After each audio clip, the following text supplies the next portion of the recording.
자, 2023학년도 9월 평가원 모의고사 독서 영역 해설 강의하도록 하겠습니다.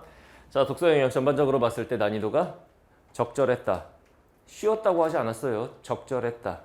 전반적으로는 풀만 했는데 변별력 있는 문제가 한 3문제 정도 들어있었죠. 그 정도면 난이도 적절하게 잘 출제된 거지. 작년 수능하고 비교해봐. 비문학 풀으라고 죽을 뻔했잖아. 작년 수능에서.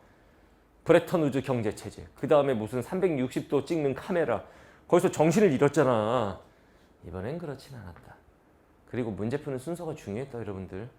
선생님이 수업 시간에 누누이 강조했듯이 1번부터 45번을 순서대로 풀다 보면 독서형에서 시간 소모가 너무 클 것이다. 그래서 뒷부분을 찍게 된다라고 했죠. 그래서 EBS 공부가 잘 돼 있다라는 전제하에 문학을 먼저 풀고, 문학을 풀 때도 현대시 풀었으면 고전시가, 현대소설 풀었으면 고전소설, 이렇게 영역끼리 모아서 풀고, 그 다음에 선택 과목 순서대로 쭉 풀면 되고 11문제. 그 다음 마지막에 독서 영역을 풀되 선생님 뭐라고 그랬니? 독서론 1, 2, 3번 먼저 풀고 그 다음에 4번에서 9번 가나형 지문 길다고 뒤로 빼지 말고 두 번째로 풀어라. 그리고 남은 지문 2개 중에서 이제 거기서 이제 변별력이 있을 텐데 다 수업 시간에 했던 얘기야. 그 중에서 첫째 줄만 쓱 보고 마음에 드는 거 먼저 풀어라.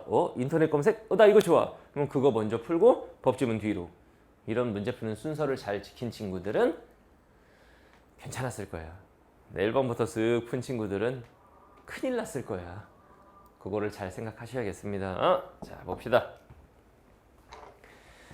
자, 일단 작년 수능 그리고 올해 6평 그리고 요시험 9평 비교를 좀 해줄게요. 해설 강의에서 이렇게까지 하는 사람 없습니다. 그냥 문제만 빠바바바박 대강 설명하고 말지. 이거 잘 봐. 작년 수능에 독서 영역 난이도는 매우 어려웠습니다. 자, 애들 잡았지 그냥 쥐잡듯이. 근데 올해 6평은 그냥 어려웠어요. 작년 수능보다는 좀 나았다 이건데 이번 9평은 적절했습니다. 그러니까 독서 영역의 난이도가 조금씩 쉬워졌다라는 걸 알 수가 있어. 그건 수능은 더 쉬워지나요? 그럴 것 같진 않아요. 지금 정도의 난이도면은 딱 좋을 것 같아. 이 정도 난이도. 출제 지문을 보면은 작년 수능에는 독서론, 철학, 경제, 기술. 6평 때는 독서론, 인문 지문이 철학 대신 역사, 그리고 경제, 과학 이렇게 출제가 됐었죠. 잘 비교해봐. 그리고 9월 평가원에는 독서론은 고정인 거고 인문 지문 대신에 예술 지문이 출제됐죠. 아도르노의 예술관. 물론 인문적인 성향을 띤 예술 지문이었어. 예술 지문. 그래 내가 예술 지문을 그냥 갖다 버리면 안 된다고 그랬잖아. 어떤 애들은 요즘에 예술 지문 안 나오던데요? 이러면서 공부를 안 해. 큰일 나. 예술 지문. 그 다음에 법. 이게 경제로 가다가 법이 출제가 됐죠. 결국은 요즘에는 선생님이 그랬지. 경제와 법이 번갈아가며 출제된다. 사회 영역 안에서. 그리고 기술 지문. 6평 때는 과학, 9평 때는 기술. 수능에는 뭐가 나올까요? 과학, 기술 중에. 모르죠. 근데 뭐가 나오든 우리가 어차피 찍어서 공부할 수 있냐? 그럴 수는 없죠. 뭐가 나오든 정보량이 많고 꽤 난이도가 있을 거기 때문에 그런 영역의 글을 읽는 연습이 좀 돼 있어야 되는 거지. 알겠죠? 자, 특이사항 볼게요.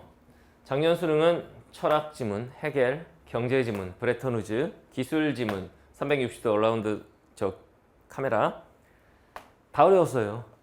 독서론 빼고는 다 어려웠어. 근데 올해 6평 같은 경우엔 과학 지문, 비타민 K가 좀 어려웠고 그 다음 경제 지문, 이중차분법은 살짝 난이도 있는 정도였어. 근데 이번 9평은 법 지문이 약간 어려웠다. 뭐 기술 지문 그거 인터넷 검색 그렇게 어렵진 않았지. 여기가 조금 어려웠지.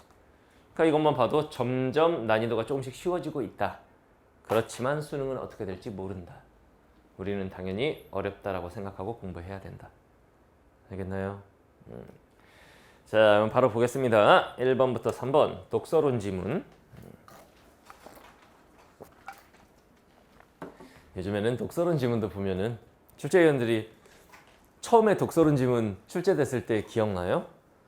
뭐야 왜 이렇게 지문이 짧고 뭐 이래?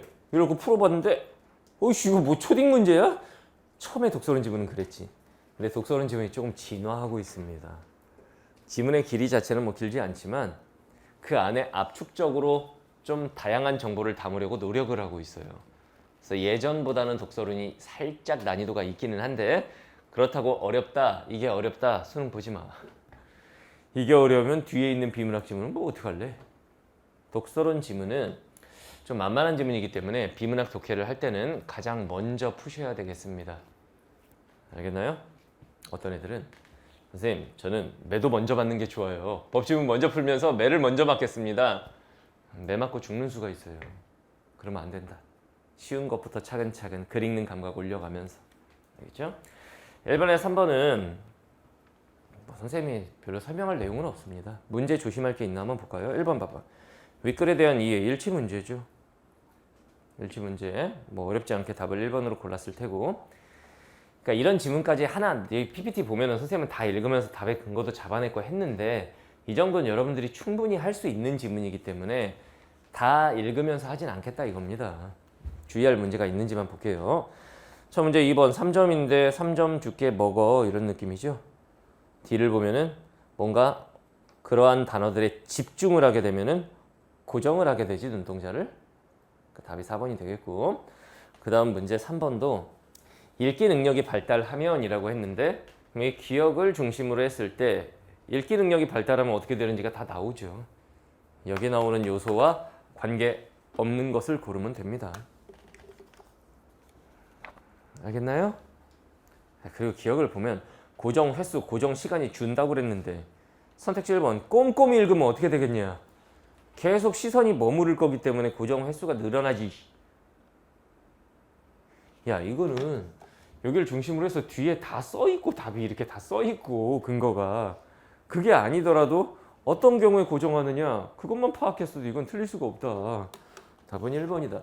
자꾸 쉬운 거 틀리는 거 습관입니다. 너도 틀렸어? 여기 맞았어? 잘했어요. 이따가 친구 저기 좀 저 뒤로 끌고 가. 끌고 가서 너 대학 안 갈 거야?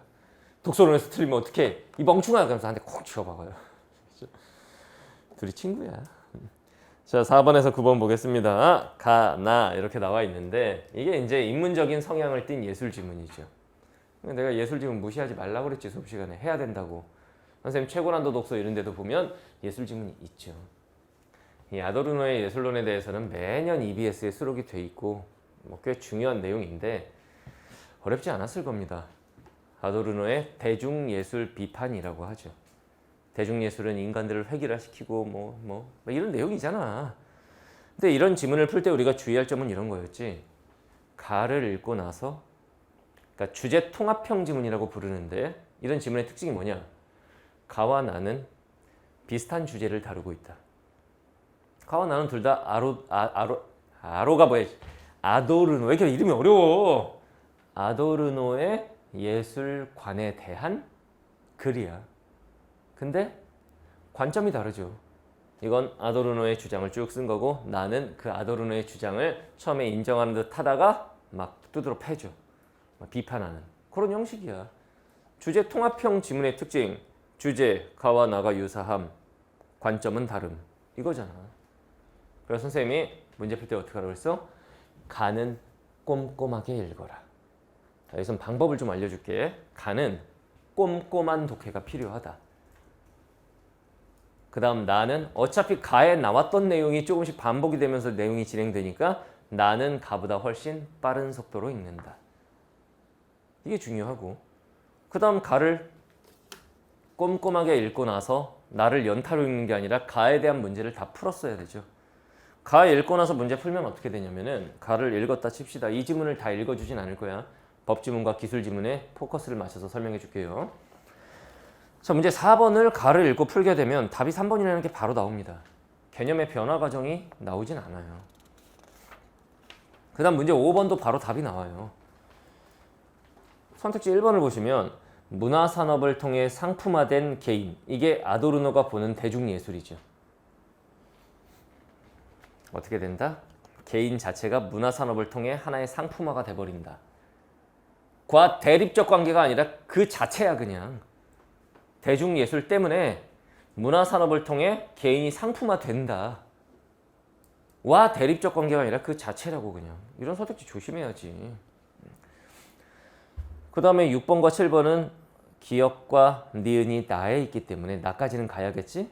그 다음 문제 8번은 결국은 가의 아도르노의 관점이 A, 나의 글쓴이의 관점이 B. 선생님이 수업 시간에 누누이 타임어택에서 강조했던 거죠.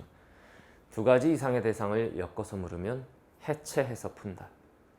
가 읽고 나서 A에 대해서 바로 따졌으면 답이 그냥 3번이 되는 거죠. 직접적으로 드러낸 예술은 안 된다고 써 있어. 그냥 직접적이지 않아야 한다고 써 있어요. 이건 그냥 눈깔만 있으면 돼요. 선생님이 그랬잖아. 이런 관점 파악하는 거 어차피 우리의 관점을 묻는 게 아니라 아도르노의 관점을 물었고, 아도르노의 관점은 지문에 있으니까 학자의 관점을 물을 때는 일치 형식으로 접근해라 라고 수업 시간에 얘기했던 거지. 본인이 생각하면 안 된다. 그리고 나까지 읽고 나서 아마 풀었을 거야.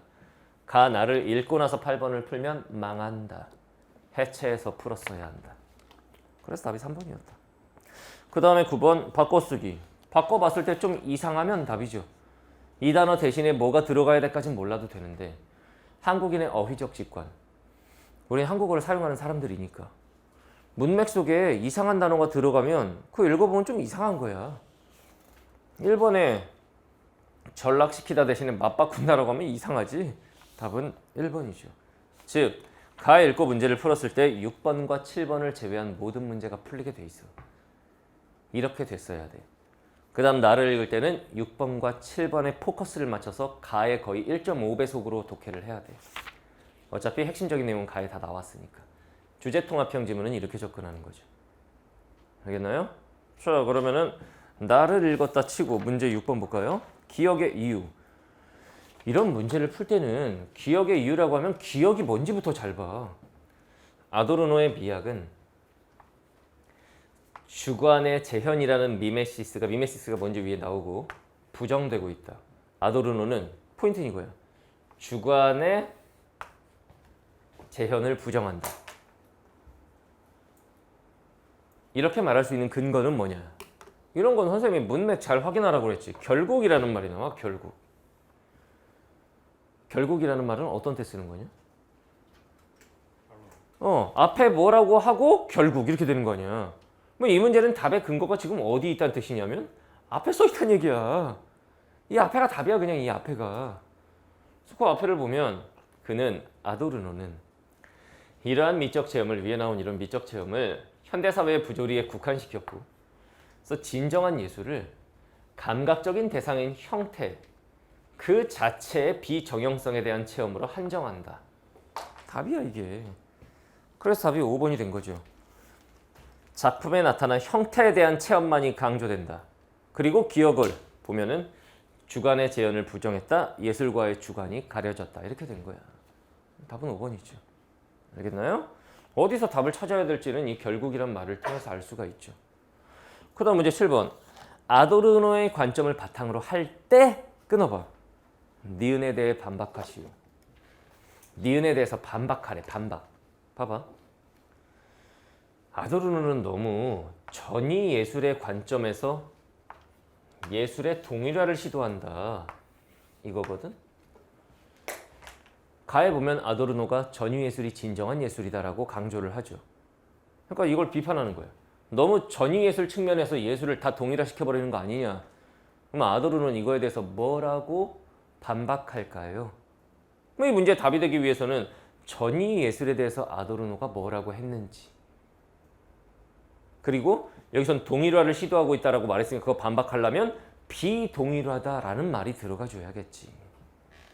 야, 반박 뒤집으라는 거 아니야. 동일화를 시도한다 그러면 반박하면 아닌데? 전위 예술은 비동일한데? 이런 말이 나와야 된다고. 그러니까 답은 5번이죠. 동일화를 거부하는 속성, 비동일화. 이게 전위 예술의 본질인데 전위 예술 추구하는 건 동일화가 아니야, 비동일화야. 이렇게 말해야 돼. 이미 이 말만 가지고도 답 찾을 수 있습니다, 사실은. 근데 그건 이제 가르치는 사람의 입장에서 그런 거고, 이거에 대해서 반박해라? 전위 예술의 관점에서 예술이 동일화 시도했어. 반박하면 아니야. 전위 예술은 동일화 아니야. 당연한 얘기야. 이렇게 나와야 되는 거야. 여러분들 입장에서는 가의 아도르노가 전위예술에 대해서 뭐라고 했는지 그걸 잘 보고 찾으면 되는 거겠죠. 알겠나요? 결국은 6번 빼고 모든 문제가 가에서 답이 결판나는 그런 문제입니다. 그런 지문이었어요. 자, 다음 10번에서 13번. 그러니까 여러분들이 가나형에서 이제 주의해야 될 점은 다시 한번 가는 세밀한 독해. 끝나고 문제 풀면 6개 중에 4개 이상이 풀려버린다.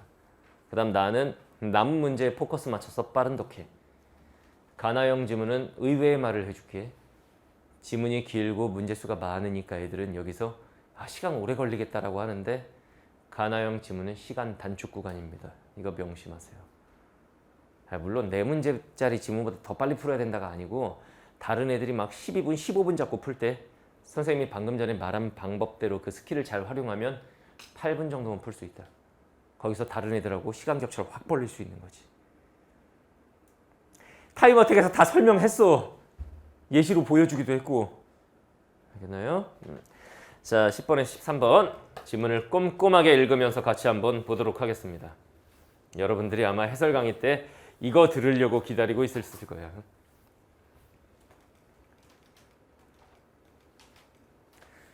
또 영균이가 법지문과 경제지문은 기가 막히게 설명하잖아요. 왜? 교사 자격증을 가지고 있죠. 국어교사 자격증과 선생님이 일반 사회교사 자격증을 다 갖고 있기 때문에 경제지문이나 뭐 정치와 법 이런 지문은 선생님 거의 전공이라 할 수 있다. 자, 한번 볼게요. 아무 생각 없이 지문을 읽지 않는다. 문제 분석을 하고 들어갑시다. 이게 지문이 길지는 않지만 선생님 뭐라고 그랬니? 요즘 뒤에 나오는 4문제짜리 두 개의 특징이 뭐라고 그랬어? 지문의 길이는 길지 않다. 왜냐면은 옛날에는 막 한 바닥 반씩 내고 막 이랬는데 애들이 하도 난리를 치니까 이거 시간 안에 뭐 어떻게 풀라는 거야? 뭐 이러면서 평가원한테 막 뭐라고 하니까 요즘에는 지문의 길이는 길지 않은데 그 안에 엄청나게 압축해서 정보량을 많이 때려 넣죠. 차라리 지문이 길고 정보가 좀 흩어져 있는 게 나아. 이렇게 해놓고는 정보량을 압축하다 보면 문장을 어렵게 쓰게 되거든. 이게 여러분들한테 사실 더 문제야. 뭐 어쨌든 이런 지문 읽을 때 처음부터 끝까지 한 호흡에 다 읽고 나서 다 이해가 됐다. 변호사 하시면 된다. 그게 여러분들 입장에서 쉽지 않았을 거기 때문에 한두 문단 읽으면서 중간중간 풀어야 하는 문제를 풀면서 진행을 했더라면 그러면 좀 수월하지 않았을까 싶어요. 자, 문제 10번. 윗글의 내용과 일치하지 않는 것은? 중간중간 풀어. 한두 문단 읽고 한번 보고. 그러니까 이런 거야. 내용이 어렵지 않으면 한 두어 문단, 세 문단까지 읽고 한번 잘라서 문장은 풀고. 또는 내용이 너무 어렵다. 그러면 한 문단 읽고 나서 까먹기 전에 일치 문제부터 봐야겠다. 풀어야 돼. 아무리 지문이 어려워도 일치 문제 틀리는 게 습관되어 있는 친구들은 그 문제 있다. 지문 난이도와 상관없이 맞을 수 있어야 된다. 자, 다음 11번. 윗글에 대한 이해. 일치 문제. 일치 문제인데 연타로 일치 문제가 2개가 나온다는 얘기는 뭐냐면 말바꾸기가 좀 있을 것이다. 그러니까 지문에 있는 말을 그대로 갖다 놓는 경우가 별로 없다 요즘에. 살짝 말을 비틀어 놨을 거다. 그것만 잘 챙기면 되겠죠, 이 문제는. 역시 중간중간 확인해봐라. 12번. 윗글을 통해 알 수 있는 기억의 이유. 잘 봐. 쫄지 말고 기억의 이유. 추론 문제인데 윗글을 통해 알 수 있는 이란 뜻은 지문에 써있다는 얘기야, 답이. 기억의 이유를 여러분들 보고 한번 생각해봐라가 아니고 기억의 이유가 지문의 어딘가에 써있어. 어딘지 잘 연결만 해볼래? 이런 얘기예요. 연결만 해보면 됩니다. 알겠죠? 뭐 기억 앞뒤 문맥을 통해서 볼 수도 있겠고 일단 위치를 봐봐. 저기 있구나. 마지막 문단 2번째 줄에 있지? 그러면 기억과 관련해서 그 내용이 반복되는 어느 부분이 있을 거야. 거기서 찾아주면 됩니다. 수업 시간에 이런 거 문제 푸는 스킬은 많이 얘기했죠. 자, 다음 13번 별표 치세요. 윗글을 바탕으로 했을 때 보기 박스를 이해하시오. 선생님 법지문에서 항상 수업 시간에 강조했던 게 뭐냐면 사례 적용 문제가 킬러 문항으로 출제된다 라고 했었죠. 기억나? 선생님하고 했던 거? 갑이 을에게 그림을 판매하는데 왜 이제 용어로 봤을 때는 매도인, 매수인, 매매 목적물 막 이런 식으로 나오는데 그 사례를 이 지문에 나온 용어에다가 매칭시켜갖고 문제를 풀어야 한다. 즉 지문과의 교집합을 찾아라. 기억나요? 그래서 이 보기박스 볼 때는 지문과의 교집합을 잡아내는 게 우선이었습니다. 알겠나요? 아, 이게 지문의 그거구나. 이게 지문의 그거네. 이것만 잘 잡아냈어도 문제보다도 수월하게 접근할 수 있었다. 됐나요? 문제 푸는 순서상으로는 윗글을 바탕으로 보기박스니까 마지막에 풀게 되겠지. 오케이? 자, 한번 가봅시다. 지문 한번 볼게요. 자, 집중해서 잘 봐요. 난이도가 상당합니다. 자, 1문 단에서 이제 중심화제 같은 걸 파악을 해야겠지. 중심화제 파악하고 예측 독해. 본문에 어떤 내용이 나올지. 사유재산제도 하에서는 EBS 연계지문이야. EBS 연계지문도 이런 내용이 나와요. 수특에 보면은 사유재산제도 하에서는 우리나라도 사유재산제도가 있어 없어? 있지. 누구나 자신의 재산을 자유롭게 처분할 수 있습니다. 내 거니까. 내 건데 내가 네 허락 받아야 돼? 아니면은 저희 가갖고 뭐 미스터 윤의 허락을 받아야 돼. 용산 가서 제 재산을 자식에게 물려주려고 합니다. 미스터 윤 괜찮을까요? 허락 받아야 되냐? 그렇진 않다. 그러나 역접 접속사 뒤를 잘 봐라. 글쓴이가 하고자 하는 말은 사유재산제도의 특징을 말하는 게 아니야. 뒤에 그러나 뒤에 기부와 같이 선생님이 중요한 부분을 형광펜 표시해놨으니까 밑줄 쳐놨으니까 형광펜으로 바르면서 봐요. 기부. 어떤 재산이 대가 없이 넘어가는 무상처분 행위가 행해졌을 때는 그 무상처분 행위가 뭐냐? 기부다. 무상으로 주었다 이거지. 그 당사자인 무상처분자와 이런 용어 조심해야지. 무상처분자가 뭐냐? 재산을 무상으로 처분한 자. 예를 들면 내가 너한테 100만 원을 기부했어. 나 무상처분자. 그럼 너는 뭐야? 무상으로 얻었으니까 너는 무상취득자. 이렇게 되겠죠. 둘의 의사와 무관하게 그 결과가 번복될 수도 있다.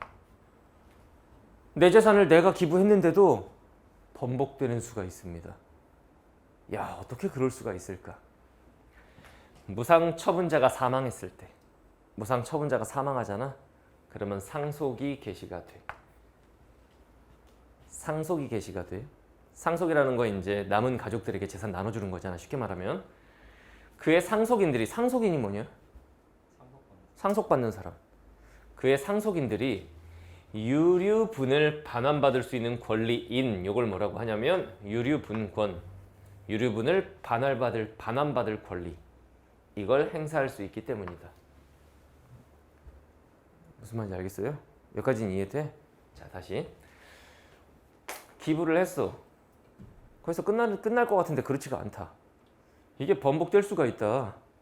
무상처분자가 사망했을 때 이제 상속을 해줘야 되는데 그의 상속, 쉽게 말하면 뭐 자식들이 예를 들면 유류분을 유류분이라고 하는 게 사실 법적으로 정해진 그 죽은 사람의 재산의 상속분, 그걸 유류분이라고 해요. 자녀들의 입장에서 부모가 돌아가셨을 때 내가 상속받을 수 있는 어떤 법적으로 정해진 그런 부분이 있어. 유류분. 알겠나요? 자, 이 유류분권을 행사할 수가 있기 때문이야.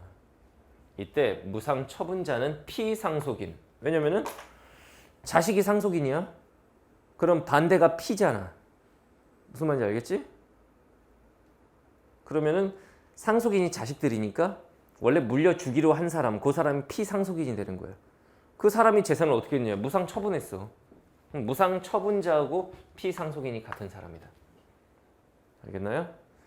그의 권리와 의무는 이 피상속인이 가지고 있던 권리와 의무, 뭐에 대한? 그 재산에 대한 상속인에게 이전이 된다. 이제 그 상속받을 자식들한테 그 권리가 넘어간다.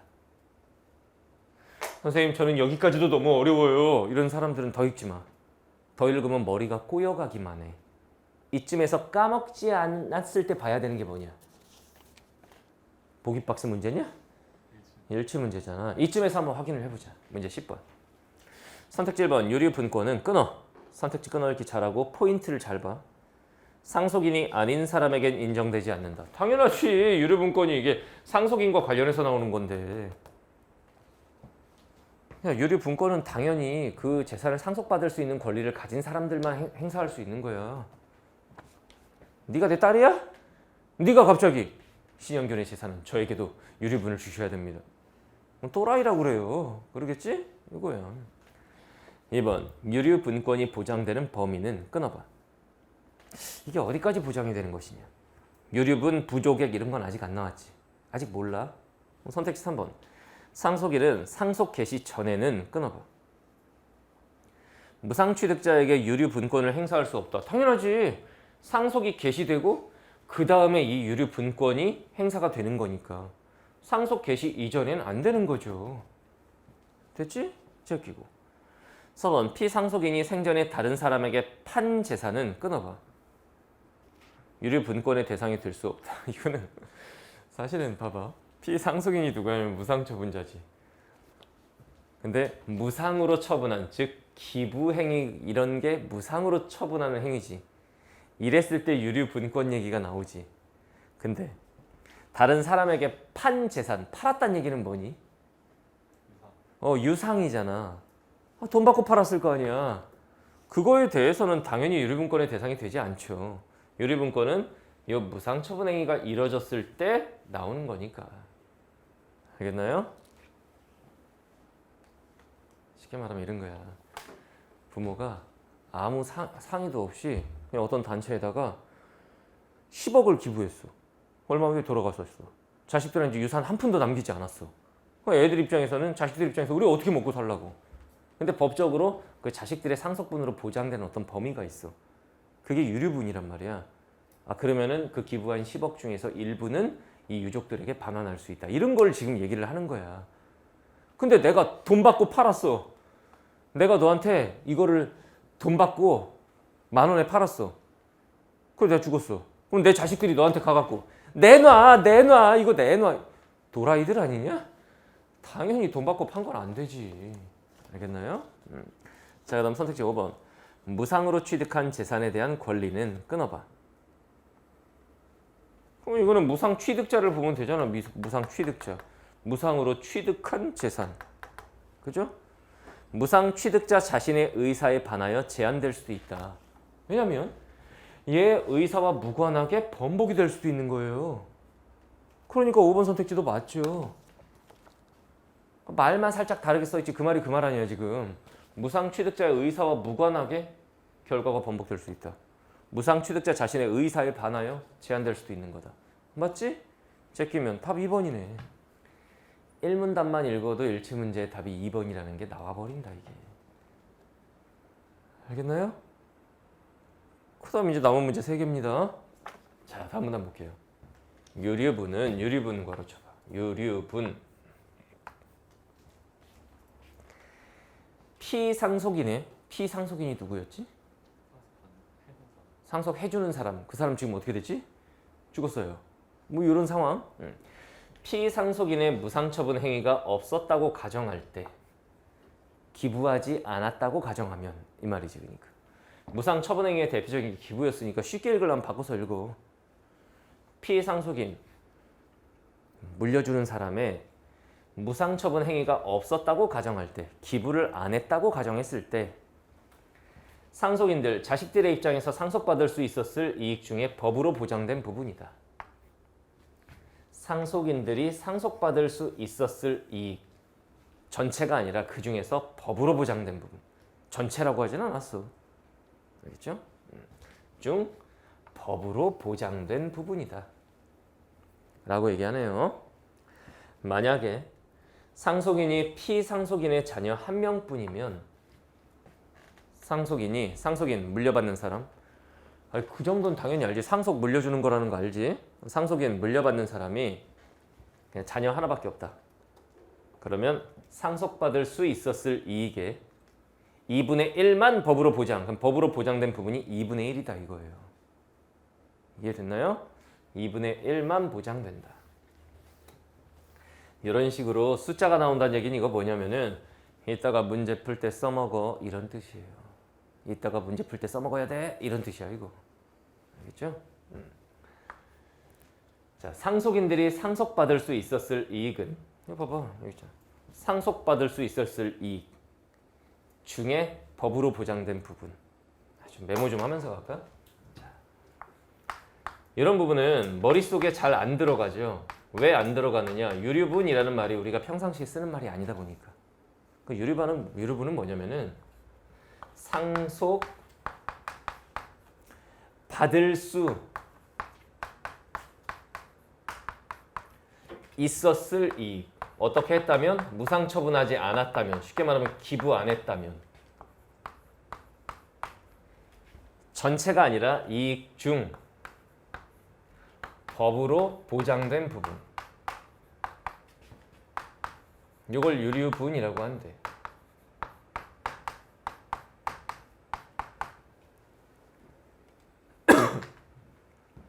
근데 이 경우에 법으로 보장된 부분이 자녀 하나만 있을 경우에 이 경우에 2분의 1만 보장해준다. 그러니까 저런 말을 굳이 왜 했겠느냐? 저 경우를 보기 박스에서 낼 거야 이런 뜻이에요. 알겠지? 그 다음 상속인들이 상속받을 수 있었을 이익은 이거는 이라고 나온 거지? 봐봐. 상속 개시 당시에 상속 개시는 언제 될까? 언제부터 상속이 개시되겠냐? 죽었을 때, 그 사람 사망했을 때. 상속 개시 당시에 피상속인이 물려주는 사람, 즉 사망자야, 죽은 사람. 피상속인이 가졌던 재산의 가치에, 그러니까 사망할 당시에 피상속인이 가지고 있었던 재산에 이미 무상 취득자에게 넘어간 재산의 가치를 더하는 것이다. 내가 10억 있었어. 그 중에 5억은 죽기 전에 기부했어. 그리고 5억은 죽을 때 가지고 있었어. 그러면 죽을 때 가지고 있었던 5억 플러스 이미 내가 기부한 5억 합쳐야 된다는 얘기야. 이해됐나요? 여기서 여러분들이 잘 봐야 되는 게 뭐냐면 더하여라는 이런 말, 더하여. 계산 문제 낼 거야 이런 뜻이에요. 계산 문제 낼 거야. 내가 덧셈, 뺄셈 이런 거 곱셈, 나눗셈 나오면 잘 보라고 그랬지 지문에서. 그거 활용해서 맞은 거야 설마 그 문제를? 냅다 찍었지? 자 이거 봐봐. 상속받을 수 있을 이익에는 두 가지가 있어요. 두 가지가. 두 가지. 일단 첫 번째는 뭐냐면은 여기 두 가지. 상속 개시 당시 상속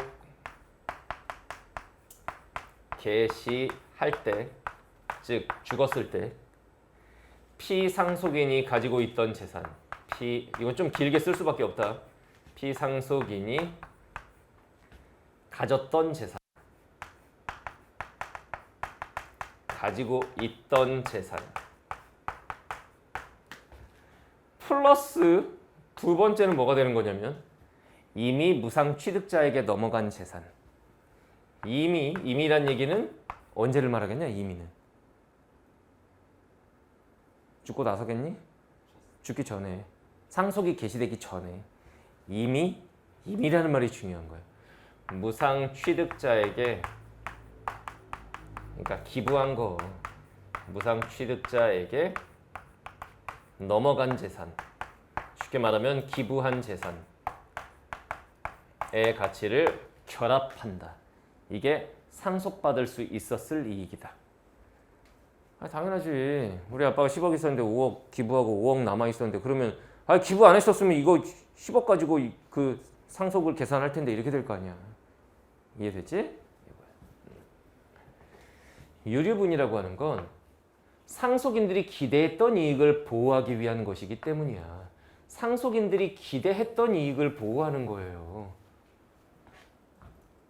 걔네들 입장에서는 알고 있었어. 우리 아빠 10억 있지? 알고 있었어. 근데 죽고 나니까 왜 5억 어디 갔어? 아, 기부했구나. 그것까지 기대했었을 거 아니야, 사실은. 여기까지 이해됐나요? 이런 얘기다. 자, 그 다음에 문제 풀 게 있나 쓱 보니까 일단 일치 문제가 끝나 있기 때문에 11번은 뭐 물건 얘기가 쓱 봐도 나오는 거 보니까 아직은 안 되겠다. 알겠나요? 자, 좀 더 읽어볼게요. 다음 문단. 피상속인이 계속 말이 이렇게 나오니까 어려운데, 자, 이걸 확실히 하고 갔어야 돼. 법지문에서는 선생님이 뭐라고 그랬어? 용어, 사례 적용, 중요하다고 그랬지? 용어를 어설프게 인식하고 읽기 시작하면 뒤에가 안 읽힌다고 그랬지. 상속인, 상속받는 사람. 피상속인, 상속해주는 사람, 즉 죽은 사람. 알겠나요? 물론 죽지 않은 상태에서도 증여 상속 뭐 가능하긴 한데 보통 상속은 죽었을 때고 증여가 살아있을 때 여기까지는 필요 없어. 피상속인이 죽은 사람이라고 생각해. 상속 개시 당시에 가졌던 재산으로부터 상속받은 이익이 있는 상속인은 말이 지랄이네. 다시 읽어볼게. 피상속인이 상속 개시 당시에, 상속 개시 당시라고 하는 거는 이 사람은 보통 뭐 죽었을 때나 이럴 때 생각하면 되지. 상속이 개시될 당시에 가졌던 재산으로부터 이거잖아. 상속 개시 당시에 피상속인이 가졌던 재산. 요거 땡겨오면 돼. 이거로부터 상속받은 이익이 있는 상속인은, 다시 말하면 이미 받은 게 있는 사람은, 오케이? 이미 받은 게 있는 사람은 유류분에 해당하는 이익의 일부만 반환받을 수 있다. 유류분의 일부만 반환받을 수 있어. 다시 말하면 내가 상속 개시 당시에 가졌던 재산, 우리 부모님의 재산은 5억이 있었는데 그 재산으로부터 상속받은 이익이 이미 일부 상속을 미리 받은 게 있어. 알겠지? 예를 들면 한 10억이, 5억이 있다고 치면은 한 2억 정도를 내가 미리 상속을 받은 적이 있어. 그러면 나머지 다 내놔 이럴 수는 없다는 얘기야. 요 상속 받은 건 빼야 될 거 아니냐. 무슨 말인지 알겠지? 그러니까 유류분에 해당하는 이익의 일부만 반환받을 수 있어요. 유류분에 해당하는 이익에서 이미 상속받은 이익을 뺀 값인, 이게 또 나오잖아. 계산하라 이거야. 유류분 부족액만 반환받을 수 있기 때문이다. 선생님이 꾸며주는 형식의 개념 정의 조심하라고 그랬죠. 알겠나요? 그러면 유류분 부족액을 계산하는 일종의 공식이라고 할까? 이게 나왔어. 유류분의 부족액은 어떻게 설명이 되는 것이냐? 이미 상속받은 게 있는 애는 그거 빼고 받아야 될 거 아니야. 난 상속받은 게 있지만 더 주어. 그 이상을. 이건 안 될 거 아니야. 이건 뭐냐면 유류분에 해당하는 이익에서 유류분 빼기 이미 상속받은 이익. 이미 상속받은 이익. 요거 빼버리면 돼요. 이게 바로 유류분 부족액을 계산하는 방법이야. 이런 거 다 뭐다 더하기 빼기 이런 거 3점짜리에 나올 것이다 라고 수업 시간에 여러 번 얘기했었지. 이거야. 유류분 부족액의 가치는, 이 유류분 부족액의 가치는 금액으로 계산이 되지만, 돈으로 계산되지만 항상 돈으로 반환되는 건 아니야. 계산은 금액으로 할 수 있지만 항상 돈으로 현찰박치기로 가는 게 아니다 이게. 만약 무상처분된 재산이 돈이 아니라 물건이나 주식처럼 돈 이외의 재산이라면 돈을 기부하는 게 가장 흔하지만 건물을 기부할 수도 있어. 무슨 말인지 알겠지? 이런 경우 어떻게 할 거냐? 처분된 재산 자체가 반환 대상이 되는 것이 원칙이다. 예를 들면 그 대상이 건물이다. 그러면 건물을 반환하는 게 원칙인 거야. 다만 역접이지. 다만 그 재산 자체를 반환하는 것이 불가능할 때에는, 예를 들면 건물의 4분의 1토막만 인정이 됐어. 그럼 4분의 1만 톱으로 잘라갖고 반환해? 건물 기부 받았는데 4분의 1을 유족들에게 줘야 돼. 알았어. 4분의 1 톱으로 자를게. 잘라갖고 줘. 이게 안 되잖아. 이럴 때는 무상취득자는 그 기부받은 사람이겠지. 쉽게 말하면 무상취득자는 그럴 땐 돈으로 반환해야 한다. 불가능한 경우 물건으로 주는 게. 알겠죠? 또한 재산 자체 반환이 가능해도 유류분권자는 뭐야? 쉽게 말하면 유족들이야. 유족들. 상속받아야 하는 유족들. 유류분권자와 무상취득자는 기부받은 사람이고, 이 용어가 확실히 안 돼 있으니까 계속 읽을수록 꼬이는 거야. 유류분권자, 유류분권을 가진 자, 죽은 사람이 유족들. 무상취득자, 무상으로 취득한 자, 기부받은 사람. 이 둘이 합의를 하면은 돈으로 반환받을 수 있다. 이런 거 조심해야 돼. 그러니까 위에서 뭐라고 그랬냐면은 원칙은 물건으로 받는 거야. 원칙은 처분된 재산 자체로 반환하는 거야. 원칙은 건물로 받아야 돼. 4분의 1 잘라갖고 받아야 돼. 그게 불가능할 때는 돈. 그리고 합의가 됐을 때도 돈. 됐나요? 자, 이 정도 읽었으면 풀 수 있는 게 있겠죠. 11번 한번 건드려 볼까요, 이제? 선택지 1번. 무상 처분된 재산이, 쉽게 말하면 기부한 게, 무상 처분 쉽게 그냥 기부 이렇게 생각하면 돼. 물건 한 개면 끊어봐. 유료 분권자는 그 물건 전부를 반환받는 거냐? 일부만 받는 거잖아, 지금. 알겠죠? 제끼고. 2번, 무상 처분된 물건이 반환되는 경우 끊어요. 유류분 부족액이 크면 무상 취득자의 지분이 커진다. 봐봐. 물건 중에서 일부를 이제 유족들이 받게 될 텐데, 봐봐. 그 유족들은 유류분 부족액을 이제 받게 되는 거야. 근데 한번 생각을 해봐. 유류분 부족액이 크다는 얘기는 유족들이 받는 게 크다는 얘기지. 유족들이 받는 게 크다는 얘기는 반대로 무상 취득자의 지분은 작다는 얘기죠. 답은 2번이 아니네. 2번 제껴야 돼요. 유류분 부족액이 크면 어떻게 돼? 상속인의 지분이 커지는 거지. 상속인의 지분. 상속받을 사람들의 지분이 커진다는 얘기는 그 무상 취득자의 지분은 작아지는 거죠. 이거 이해됐어? 아니 봐봐. 기부 받은 애가 그거 통으로 먹는 게 아니라 지금 저 기부한 사람이 죽었는데 유족들이 있단 말이야. 그 유족들이 유류분 부족액을 신청했다고. 유류분 부족액이 크면 저 유족들한테 무상 취득자의 입장에선 쟤네한테 많이 띄워줘야 된단 말이야. 지분이 작아지지. 오케이? 자, 3번. 무상 취득자가 기부받은 사람. 무상 취득한 물건을 반환할 수 없게 되면 끊어. 그럼 돈으로 주라고 그랬잖아. 유류분 부족액을 지분으로 반환하는 게 돈으로 반환해야 돼요. 돈 임마 돈으로 반환하기. 뭘 이렇게 반환하는 게 불가능할 때는 돈으로 반환하라고. 알겠어요? 제끼고. 4번 유류분권자가 유류분 부족액을 물건 대신 돈으로 반환하라고 요구하더라도 끊어. 돈으로 줘 라고 요구해도 무상 취득자는 무상 취득한 물건으로 반환할 수 있다. 그럼 왜냐면은 처분된 재산 자체가 반환되는 게 원칙이거든. 그리고 제가 요구한다고 꼭 들어줘야 되는 게 아니라는 건 여기서도 알 수 있어. 합의를 했을 때 돈으로 반환이야. 그럼 합의가 안 되면 어떻게 된다는 얘기야? 원칙대로 그 처분된 재산 자체로 반환한다는 얘기지. 원칙대로 물건으로 줘야 되는 거야. 답은 4번이죠. 그러니까 이런 말 바꾸기에 능해야 된다고. 알겠죠? 이것만 갖고도 된다고 지금 합의를 하면 돈으로 반환. 그럼 얘가 이렇게 요구하더라도 무상취득자는 물건으로 반환할 수 있다. 어떤 경우에? 합의 안 하면 되잖아. 알겠나요? 답은 4번. 5번 선택지 볼까요? 무상 처분된 물건의 일부가 반환되면 끊어. 건물이었는데 4분의 1 토막을 반환을 했어.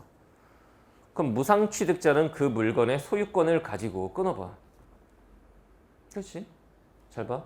무상 처분된 물건을 받은 게 무상 취득자인데 그 중에 예를 들면 4분의 1을 유족한테 띄워줬어. 그래도 4분의 3은 무상 취득자가 갖게 되니까 그 물건의 소유권을 가지고 있는 건 맞지. 그러니까 정확히 말하자면 그 물건의 소유권의 일부를 가지는 거지. 한 4분의 3 정도 이렇게. 유류분권자가 유족들이라고 그랬지. 그럼 유족들은 유류분 부족액만큼의 돈을 반환받는다. 아니지. 그만큼의 돈을 반환받는 게 아니라 유류분 부족액만큼의 그 물건의 지분을 반환받는 거지. 알겠어요? 돈을 반환받는 거는 둘이 돈으로 주기로 합의를 했다거나 뭐 이런 경우들이 가정이 돼야 되는 거지. 알겠지? 예를 건물이라고 치면 4분의 1만큼의 어떤 소유권, 즉 그걸 지분이라고 뒤에 나오는데 그 지분을 인정받는 거지. 알겠나요? 무조건 돈을 반환받는다는 아닙니다. 이게 제끼면 답은 4번이다. 알겠나요? 그 다음 문제 10번 이미 아까 답은 나왔는데 선택지 2번 한번 확인 사살해보자. 유류분권이 보장되는 범위는 끊어봐. 유류분 부족액의 일부다. 야, 함정을 기가 막히게 파네. 유류분 부족액의 일부가 아니라 유류분 부족액을 받는 거야. 그 유류분 부족액이라고 하는 건 유류분의 일부인 거고 유류분 부족액을 받는 거지 유류분 부족액의 일부를 받는 게 아니에요. 야, 기가 막히게 함정을 팠네. 그죠? 이와 관련해서 세 번째 문단에서 우리가 지금 봤어. 이거 봐봐. 방금 전에 뭐라 그랬어? 유류 상속인은 유류분에 해당하는 이익의 일부를 받는 거예요. 유류분에 해당하는 이익에서 이미 상속받은 이익을 뺀 값인 유류분 부족액을 반환받는 거라고. 유류분 부족액의 또 일부가 아니고 유류분 부족액을 받는 거야. 이해됐어요? 그러면 이 유류분 부족액이라고 하는 게 뭐야? 유류분에서 이미 상속받은 게 있다라면 그걸 빼는 거야. 이미 상속받은 게 없으면 그냥 유류분을 받게 되겠지 뭐. 무슨 말인지 알겠나요? 이런 얘기야. 유류분 부족액을 반환받는 거지 유류분 부족액의 일부를 받는 게 아닙니다. 오케이? 그래서 답은 2번이었고 자, 그 다음에 다음 문단 볼게요. 자, 무상처분된 재산이 물건이라면 무상처분이 쉽게 말하면 뭐라고? 기부한 거. 그게 물건이야, 물건. 그 유류분 반환은 어떤 형태로 이루어질까? 예를 들면 금괴야, 금괴. 금덩어리. 있어? 집에 금괴? 나 있을 것 같아? 있을 것 같지? 노 코멘트 하겠어요. 없어! 없어. 은괴, 동괴도 없어. 뭐 어쨌든 무상 처분된 물건이 예를 들면 금괴였어. 이런 거라면 유류분 반환은 어떻게 이루어지는 걸까? 지금부터 나올 내용은 뭐냐면은 그 기부된 물건이 물건일 경우 기부된 재산이 물건이면 어떻게 되느냐? 무상 취득자, 그 기부받은 사람이 반환해야 하는 건 뭐냐면 유류분 부족액이죠. 이거를 이제 어떻게 해야 돼? 무상 취득자, 기부받은 사람, 금괴 기부받은 사람이 이 유류분 부족액만큼을 누구한테 줘야 돼? 상속인, 그 유족들한테 줘야 될 거 아니야. 이 유류분 부족액이 무상 처분된 물건, 즉 금괴의 가치보다 적다면 이거 무슨 말인지 알겠어? 말이 좀 어려운데 잘 봐. 무상 취득자가 금괴를 기부받은 사람이야. 그러면 이제 유족들한테 유류분 부족액을 줘야 되는데 예를 들면 유류분 부족액이 3만 원이야. 계산된 게 3만 원이야. 근데 무상 처분된 물건, 즉 금괴는 10만 원이야. 유류분 부족액은 3만 원인데 그럼 상식적으로 10만 원 중에 3만 원을 줘야 될 거 아니야. 뭐 이런 얘기를 하는 거거든. 유류분권자가 뭐냐? 유족들. 그러니까 여러분들이 이 유류분권자라고 하는 게 이게 상속인이구나라는 거를 똑같은 거라는 거를 위에서 눈치챘어야 된다고. 유류분권을 가진 사람, 그 재산을 반환받을 수 있는 권리를 가진 사람, 즉 유족들이지. 알겠나요? 유류분권자는 그 물건의 가치에 상당하는 금액에서 방금 내가 사례로 들었던 걸로 치면은 금괴 10만 원. 10만 원 중에 유류분 부족액은 3만 원이라 치자. 10만 원에서 그 유류분 부족액 3만 원이 차지하는 비율만큼 무상 취득자로 반환받을 수 있다. 이해됐어? 자, 다시. 유류분 부족액이 예를 들면은 한 3만 원이라고 치자. 근데 무상 처분된 물건은 한 10만 원이라고 치자. 그러면 3만 원은 10만 원보다 적잖아. 그러면 이제 상속자는 그 금괴 통으로 내놔 할 수는 없다는 얘기야.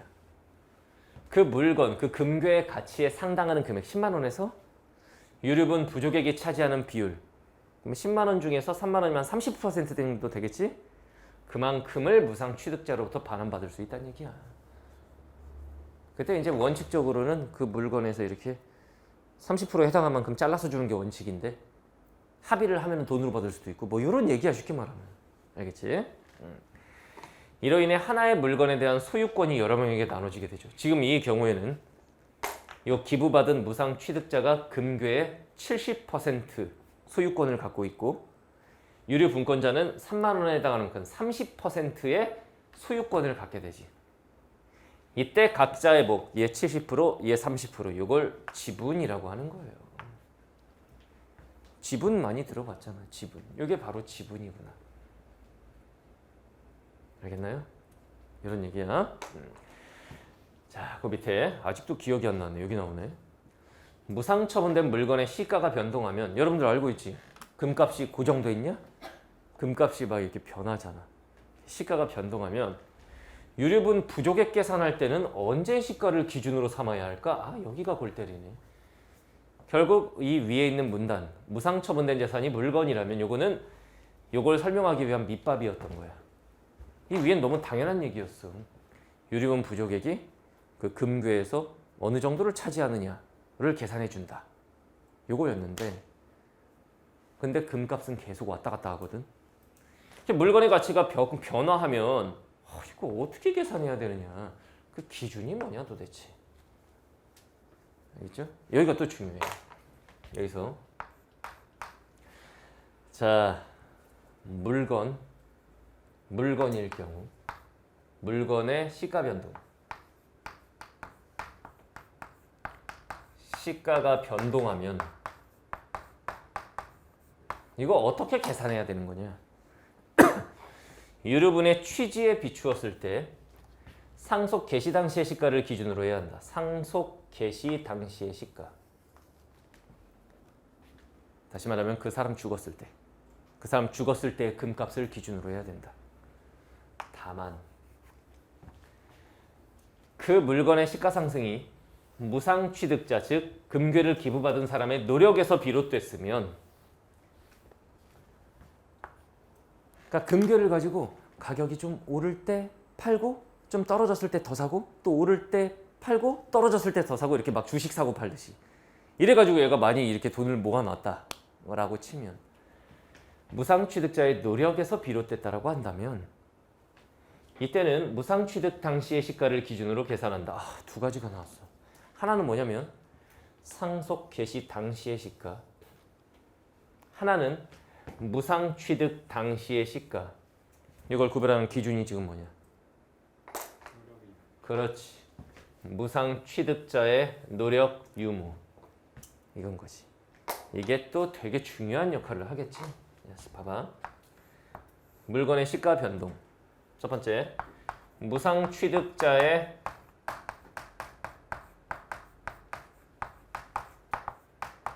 노력이 없는 경우, 이것과 무상 취득자의 노력이 있는 경우로 나눌 수 있다.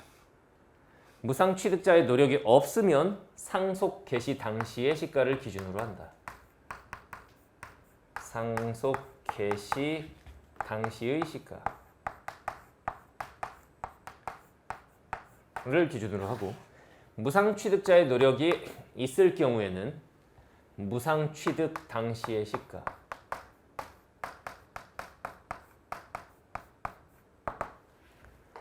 이것도 생각해보면 당연한 거다.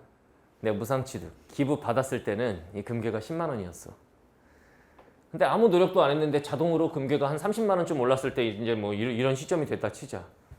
그럴 때는 상속 개시 당시의 시가를 기준으로 하는데, 기부 받았을 때 10만 원이었는데 이 금값이 계속 오르는 게 아니라 올랐다가 내려갔다가 올라갔다가 내려갔다가 막 이러거든. 올라갔을 때 조금 팔아갖고 내려갔을 때 좀 더 사고 올라갔을 때 또 팔고 내려갔을 때도 이걸 막 노력해가지고 그걸 다 타이밍을 잡아갖고 증식을 한 거야. 그 금괴를. 그렇게 됐을 경우에는 무상 취득 당시의 시가를 기준으로 한다. 이의 노력을 인정해준다 이거야. 이해됐나요? 이거다. 자, 이렇게 정해진 이제 유류분의 부족액이 얼마냐를 근거로 반환 대상인 지분을 계산하는데, 유류분 부족액을 근거로 이제 지분 계산할 때는 시가 상승의 원인이 무엇이든 뭐 누가 노력한 거든 자동으로 올랐건 이거 상관없이 상속 개시 당시의 시가를 기준으로 지분 계산을 한다. 지분 계산은 무조건 상속 개시 당시다. 지분 계산 마지막으로 나오는 게 뭐냐면은 지분 계산은 어떻게 하는 거냐? 지분은 그 물건의 지분은 상속 개시 당시를 기준으로 한다. 상속 개시 당시의 시가를 기준으로 한다.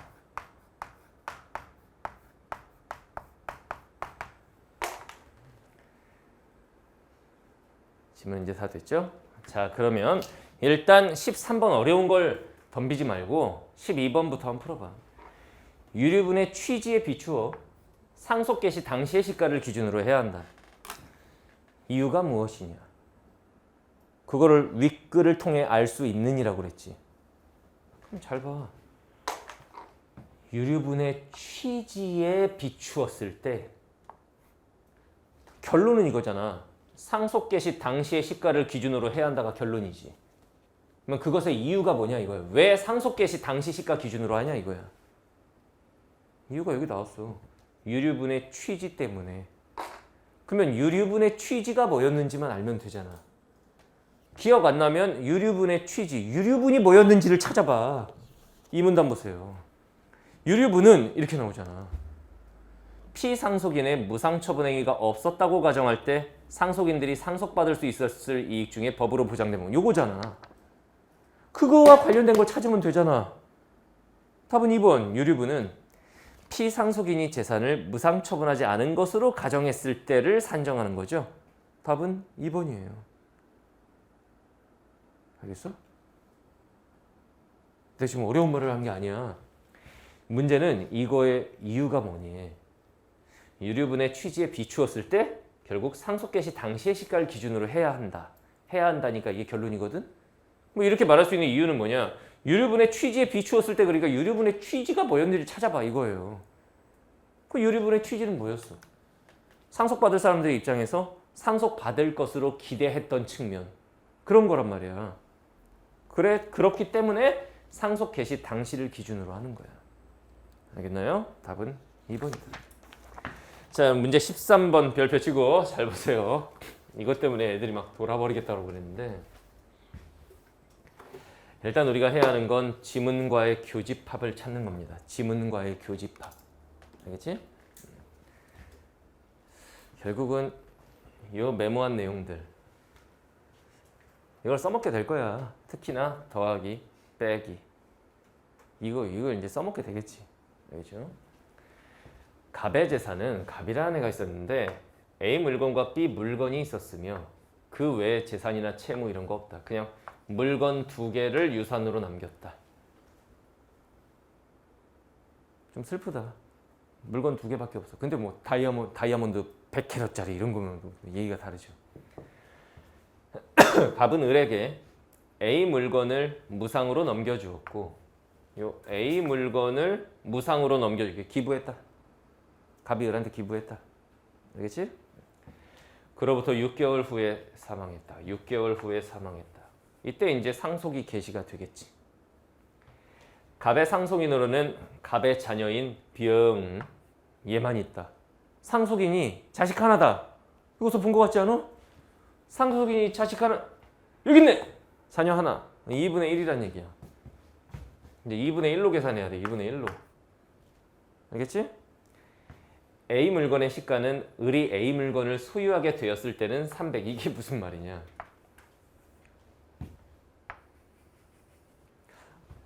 이게 무슨 뜻이야? 을이 A 물건을 어떻게 소유하게 됐어? 갑이 무상으로 기부했잖아. 그러면 이때는 300인 거고. 알겠나요? 그러니까 이거를 지문에 나온 말로 바꾸면 어떻게 되냐면 이게 무상 취득 당시가 되는 거겠지. 기부 받았다가 무상으로 취득했다잖아. 알겠지? 그러니까 무상으로 이렇게 받았을 당시에는 300이었다. 근데 갑이 사망했을 때 이땐 700이었다. 2배가 넘게 올랐어요. 갑이 사망했을 때가 지문으로 치면은 무슨 말이야 이게? 메모되어 있는 거 봐봐. 그렇지. 상속이 개시가 되겠지 이제. 이게 상속 개시 당시를 말하는 거죠. 상속 개시가 됐을 때 그 시점에는 700이 됐다. 나올 내용 뻔해. 이렇게 이 시가가 이렇게 상승한 게 이게 을이 노력한 거냐 아니면 자동으로 된 거냐에 따라서 달라지지 이제. 알겠나요?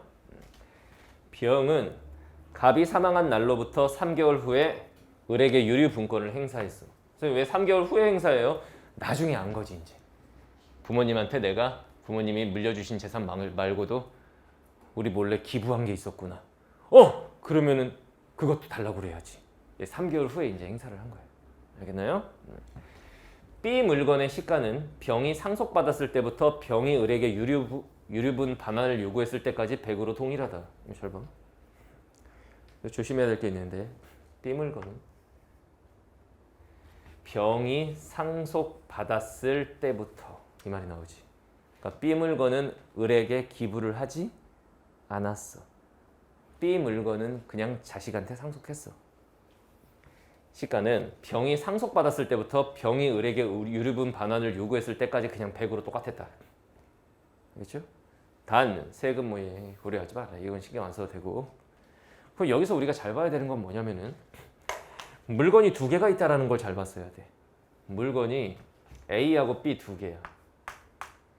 재산이 A가 있고 B가 있는데 지금 문제가 되는 애는 누군 것 같아? A지.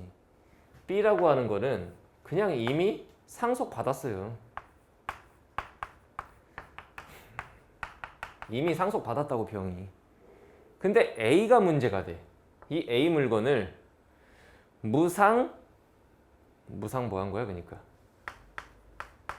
무상으로 넘겨주었다. 무상 처분을 한 거야. 알겠죠? 근데 이 무상 처분한 요 A의 가격이 이 B는 그냥 이미 상속된 거 100으로 그냥 딱 고정인데 얘가 문제가 된 거야. 얘가. 무상 처분 당시엔 300이었는데 이게 그 사람이 죽어서 상속이 개시되는 시점엔 700이 된 거야. 알겠죠? 이거는 무상 처분 당시, 그냥 무상 당시라고 쓸게. 이거는 상속 개시 당시, 상속 개시 시점엔 700으로 상승한 거야. 여기까지 이해됐나요? 포인트는 끝났습니다. 이제 이거 가지고 유류분 부족액을 계산해라 막 이런 게 나오겠지. 자, 선택지 1번 봐. A 물건의 시가 상승이 을의 노력과 무관한 경우 끊어. 자, 일로 따라와. 무관한 경우.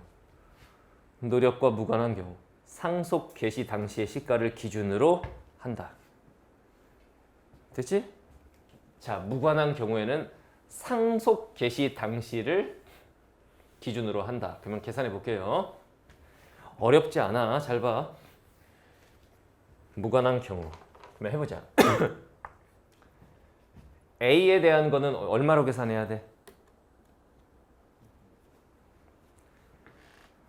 300으로 계산해야 돼? 700으로 계산해야 돼?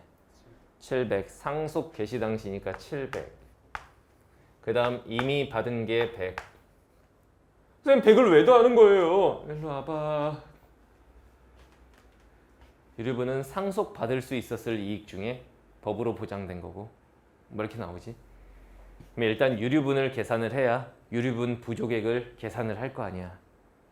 유류분 부족액이라고 하는 게 유류분에서 이미 상속받은 걸 빼는 거니까 일단 유류분을 계산하자 이거야. 상속받을 수 있었을 이익이 뭐였느냐? 상속 개시 당시 피상속인이 가졌던 재산, 저거 걷다가 그대로 넣어봐. 상속 개시 당시는 그 사람이 죽었을 때지, 갑이. 피상속인이 가졌던 재산은 A하고 B 중에 뭐만 있어? B만 있어, 이게. 왜? A는 죽기 전에 이미 기부했거든. 무상 처분했거든. 그러면 이미 무상 취득자에게 넘어간 재산, 이게 뭐 말하는 거야? A. 그럼 유류분을 계산할 때는 A하고 B를 더해서 2분의 1을 하고 그 다음에 이미 상속받은 걸 빼야 돼. 됐지? 자, 70하고 100을 더해서 2분의 1을 해줘야 돼 일단. 맞지? 2분의 1. 왜냐면 자녀가 하나니까. 그 다음 여기서 또 뭘 빼야 되는 거냐면은 뭐 수학적으로는 중괄호를 쳐야 되냐? 대괄호. 몰라. 하여튼 이렇게 해가지고 얼마 빼야 돼 이제. 유류분 부족액을 계산하려면 저게 유류분이야 지금. 저게 유류분이 뭐냐면 피상속인이 가졌던 재산 B 100. 그 다음 이미 취득자에게 넘어간 재산을 상속 시점 기준으로 해야 돼. 노력이 없었기 때문에. 됐지? 700. 그 다음에 법으로 보장된 건 2분의 1만이야. 자녀 하나니까. 2분의 1. 저기까지가 지금 뭐냐면은 유류분. 근데 문제에서 원하는 건 유류분이 아니라 유류분 부족액을 계산하라 이거야. 그럼 여기서 이미 상속받은 거 빼야 돼. 이미 상속받은 게 뭔데? B. 100을 빼야 돼. 이해됐어요, 여기까지? 그럼 해보자. 800 곱하기 2분의 1은 400. 400에서 100 빼면 얼마냐? 계산해줘? 300. 300이다. 유류분 부족액은 300이다. 맞다. 이렇게 된다는 얘기야. 알겠죠? 그러면 A 물건의 시가상승이 을의 노력과 무관한 경우. 무관한 위랑 똑같잖아. 그러면 유류분 반환의 대상이라고 하는 게 유류분 부족액일 텐데 300이지. 300. 방금 위에서 다 계산했잖아 지금. 300. 알겠죠? A 물건의 7분의 3의 지분이다. 지분은 어떻게 한다고 그랬냐면 일로 와봐. 지분은 상속 개시 당시의 시가를 기준으로 한다. 지금 상속 개시 당시에 얼마야 얘가 A 물건이? 700이지. 왜 3분의 7이라고 나왔어? 깜짝 놀랐네. 선택지 7분의 3이라고 나왔지? 700이고 그 중에서 지금 계산한 게 300이니까 약분해줘? 이거는 이제 7분의 3의 지분에 해당한다. 맞죠? 이해됐나요? 그러니까 여러분들이 잘 봤어야 되는 게 유류분 반환의 대상이라고 하는 게 결국은 뭘 말하는 거냐면 유류분 부족액을 말하는 거다. 유류분 부족액은 위에서 계산했다. 300. 그럼 300은 저 A 물건의 지분으로 따지면 얼마냐? 상속 개시 시점을 기준으로 하니까 지분은 700 중에서 300이 얼마냐? 7분의 3이지. 알겠나요? 자, 3번. A 물건의 시가가 을의 노력으로 상승한 경우. 을의 노력으로 상승했으면 이거 똑같이 계산을 하는데 유류분 부족액이니까 결국 선택지 1번이랑 똑같이 계산하는데 여기선 700으로 계산하는 게 아니지. 일로 와봐. 을의 노력으로 상승했으면 여기 있다. 무상 취득 당시의 시가로 계산해야 돼. 빨리 찾아. 무상 취득했을 때 시가가 얼마야? 300이지. 그럼 어떻게 되냐면 300 위에 거랑 똑같이 100 더하고 여기서 2분의 1을 해주고 그 다음 이 값에서 이제 100을 빼주고 은 400에 2분의 1, 200에서 100 빼면 얼마야? 100. 됐다. 100이다. 맞다. 됐나요? 선생님하고 수업 시간에 최고난도 독서나 이런 데서 이런 계산 문제 해봤어 우리가. 계산에 필요한 소스만 잘 뽑아내면 된다. A 물건의 시가가 을의 노력으로 상승한 경우 3번이랑 똑같지? 그러면 유류분 반환의 대상이라고 하는 게 뭐다? 유류분 부족액이다. 유류분 부족액은 방금 전에 계산했다. 100이라고.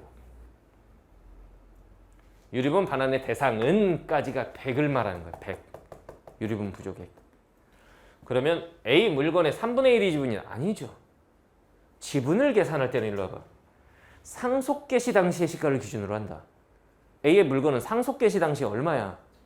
700이니까 700분의 100이면 700분의 100이면 3분의 1이라고 말하면 안 되지. 몇 분의 1이야?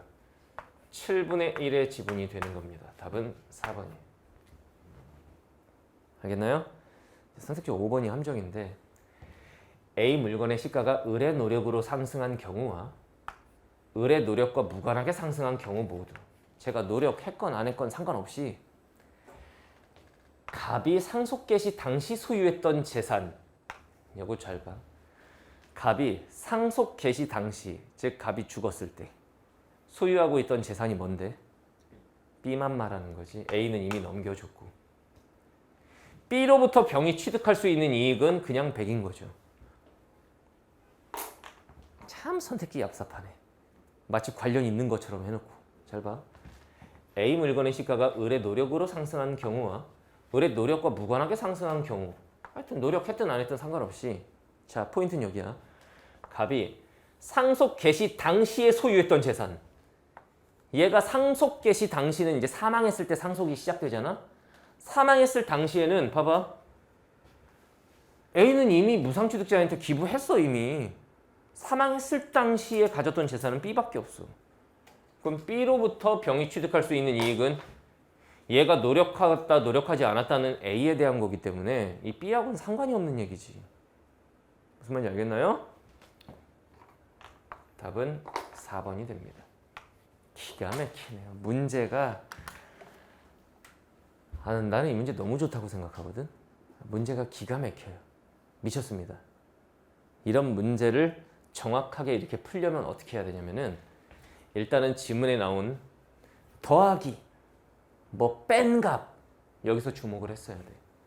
선생님이 그랬죠, 수업 시간에. 사칙연산 얘기가 나오면은 그건 100% 문제 직결이다. 근데 그런 거 관련해서는 기억이 잘 안 난다. 여기다 써놓는 거야. 이렇게 더하는 요소와 빼는 요소를 써놓는 거야. 그 다음에 이럴 경우와 저럴 경우, 노력이 있을 경우와 없을 경우 이렇게 갈라놨다는 얘기는 그것도 문제를 내겠다는 얘기거든. 그럼 그런 것도 이제 메모를 해놓는 거야. 문제 풀 때 필요한 소스를 잘 정리해 놓고 이 문제를 실제로 풀이에 들어갔을 때는 어떻게? 지문과의 교집합을 잡아내는 거지. 이제. 지문과의 교집합 여기서 이제. 얘가 3학년 했네. 노력했으니까 이거면 이거는 이걸 700을 계산으로 시점 700을 기준으로 해야 되는 게 1, 2번이고 막 이렇게. 무슨 말인지 알겠죠? 이걸 잘 잡아냈어야 되겠다. 알겠나요? 그리고 요거까지도 파악했어야 된다. 상속 개시 당시 죽었을 때 피상속인이 가졌던 재산은 B밖에 없다. A, B 두 개 중에 B. 왜냐면 A는 이미 기부했으니까. 그러면 이건 이미 무상 취득자에게 넘어간 재산 이게 A다. 이런 식으로 지문과의 교집합을 잡아냈어야 한다. 선생님 수업을 잘 들은 친구들은 계산 문제가 나올 거라는 게 예상이 됐을 거고 지문 읽으면서 그렇다면 문제 풀 때 필요한 소스를 정리 좀 해야겠구나라는 생각을 했을 거고 그걸 메모를 하고 나서 보기 박스는 우리가 항상 지문과의 교집합을 찾는 연습을 해왔기 때문에 그걸 적용해서 이제 선택지를 계산을 해주면 되는 거였다. 알겠나요? 자, 그 다음에 14번에 17번 보겠습니다. 14번에 17번은 작년 수능이 이랬지. 짧아요. 기술 지문의 경우는 짧은데 그 안에 또 압축되어 있는 많은 정보량 그걸 어떻게 처리할 것인가. 여기서 많이 틀렸어? 계산 문제 맞았어 그거 뒤에 거? 계산 문제가 이번에 또 나왔는데 자 봐봐. 자 여기도 좀 읽어보면서 해볼게요. 자 14번 이 질문에 이제 예체능이나 문과 학생들한테는 조금 뭐야? 이럴 수 있는데 사실 우리가 인터넷 검색에 대해서 대강은 알고 있잖아. 그러니까 조금은 익숙한 내용이라서 그나마 좀 읽을만 했을 거야. 그죠? 내가 학생이라면 이렇게 했을 거거든.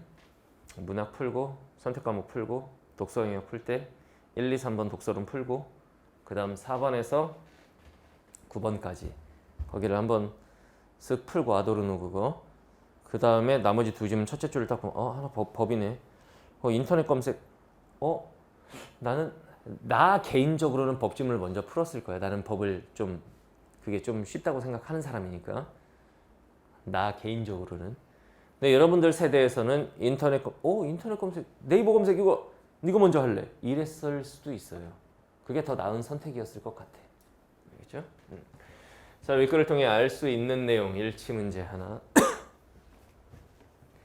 15번 기억과 니은을 고려하여 검색 결과에서 웹페이지의 순위를 자 봐봐 어떤 검색을 하면 웹페이지의 순위를 높인다는 게 무슨 말인지 알겠지? 우리가 검색하면은 웹페이지 그 검색어를 땅 치면 관련 페이지들이 뜨지. 거기서 우리가 보통 뭐를 읽어? 한 5페이지까지 넘어가서 읽냐? 뭐 읽어? 맨 위에 있는 거 있잖아. 그렇게 순위를 높이려면 어떻게 해야 될까에 대한 얘기인 거야. 이해됐죠?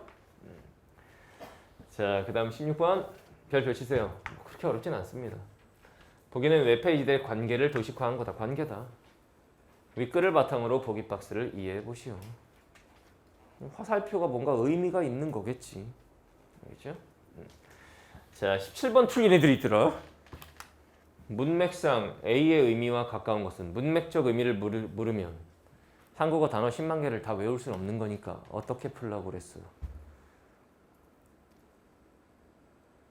앞단어 비교해서 풀라고 그랬지. 왜 거기는 하나도 못 맞고 다 틀린 것이지? 시간 부족으로 찍은 듯한 느낌이 드는데? 풀었는데 다 틀렸어? 축하합니다. 보통 저렇게 틀리는 경우는 이제 다 찍은 경우인데 풀었는데 틀렸대요. 자, 한번 해볼게요. 자, 1문단 중심화제를 파악합니다. 인터넷 검색 엔진이 중심화제예요. 검색어를 포함하는 웹페이지를 찾아서 딱 띄워주는 게 인터넷 검색 엔진이죠. 네이버 이런 거. 웹페이지가 화면에 나타나는 순서를 정하기 위해 그 순서를 어떻게 정할 것이냐. 윗순서로 떠야 사람들이 많이 볼 텐데. 검색 엔진은 수백 개가 넘는 항목을 고려한 다양한 방식을 사용하는 거야. 그냥 아무거나 띄우는 게 아니에요. 대표적인 항목이 뭐가 있느냐? 중요도, 적합도. 그 수백 개의 항목 중에 대표적인 건 중요도와 적합도다. 두 가지로 나누어서 설명하겠다. 정보의 구별이 중요하다. 알겠죠? 검색 엔진은 빠른 시간 내에 검색 결과를 보여줘야 되잖아. 딱 엔터 딱 쳤더니 안 나와. 이거 얼마나 답답하겠어. 바로바로 나와야 되잖아. 웹페이지들의 데이터를 수집하여 인덱스라는 걸 미리 작성합니다. 좀 빨리 하려고 미리미리 준비해 놓는 거야. 인덱스란 단어를 알파벳 순으로 정리한 목록이야. ABCD 순. 여기에는 각 단어가 등장하는 웹페이지와 단어의 빈도수, 그 단어가 얼마나 자주 등장하는지 이런 게 저장된다. 이때 각 웹페이지의 중요도도 함께 기록이 되는 거다. 중요도에 대한 얘기를 해주마. 그런 얘기야. 자, 중요도 세모 쳐봐요. 적합도는 역세모 칠 거야. 구별할 거야. 웹페이지의 중요성을 값으로 나타낸 건데 웹페이지의 중요성, 그러니까 중요성을 값으로 나타내면 중요도라고. 중요성이라는 건 좀 추상적이니까 그거를 수치화해보자. 1, 2, 3, 4, 5, 6 뭐 이런 식으로. 링크 분석 기법으로 측정할 수 있다. 아, 지랄났다. 링크 분석으로 중요도를 측정한다. 이렇게 되면은 여러분들이 이제 또 여기서 메모를 한번 했으면 되는 거예요. 메모를. 어떤 메모가 필요했느냐. 자, 일단 인터넷 검색 엔진, 인터넷 검색에 대한 건데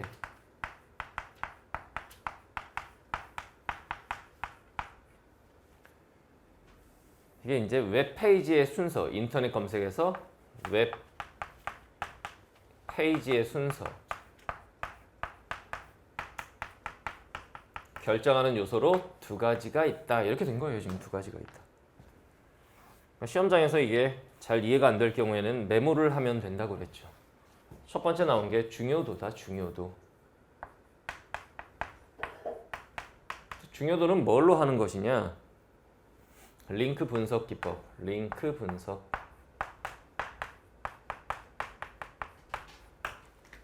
링크 이렇게 연결하는 거. 기본적인 링크 분석 기법에서 나왔다. 링크 분석 기법. 웹페이지 A의 값은 어떤 사례라고 보면 되는 거야. 어떤 페이지 A의 값은 중요도는 A를 링크한 각 웹페이지들로부터 받는 값의 합이다. A를 링크한 각 웹페이지들로부터 받는 값의 합. 어떻게 하면 되냐? A를 링크한 링크 페이지로부터 받는 값의 합. 페이지들로부터 어떤 받는 값이 있을 텐데 받는 값의 합, 그거 다 합치면은 중요도가 된다. 알겠죠? 이렇게 받은 A의 값은 A가 링크한 다른 웹페이지들에 균등하게 나눠진다. A가 이렇게 막 받은 값을 다 합쳤어. 근데 A도 다른 페이지를 링크를 할 거 아니야? 걔네한테 골고루 그 값이 나누어진다. 예시가 나오네. 즉 앞뒤 동격이잖아.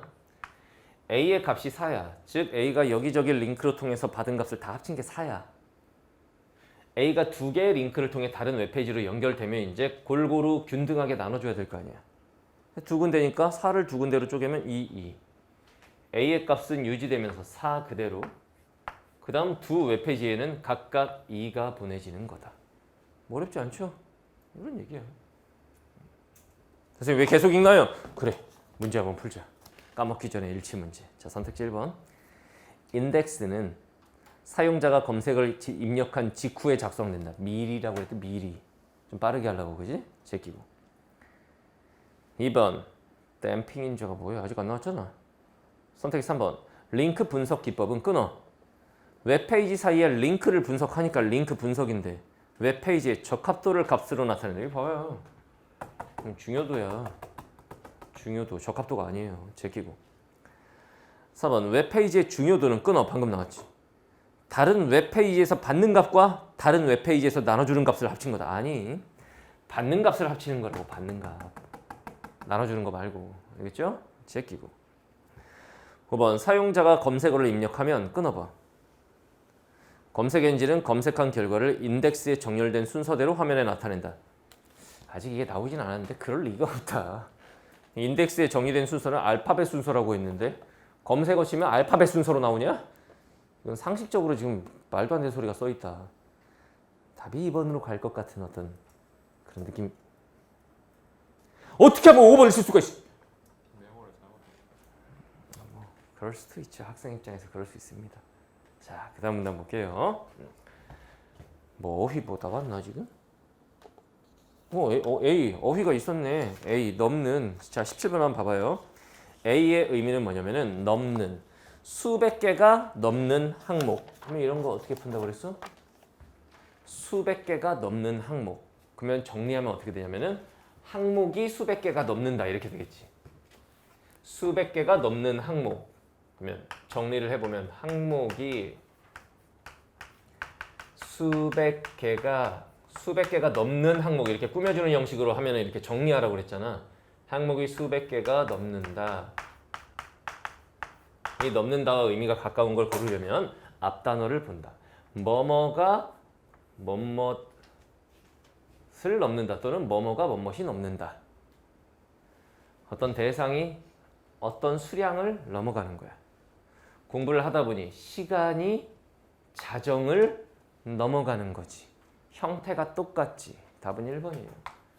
2번 산을, 국경선을, 고비를 물이 넘는 안 된다고.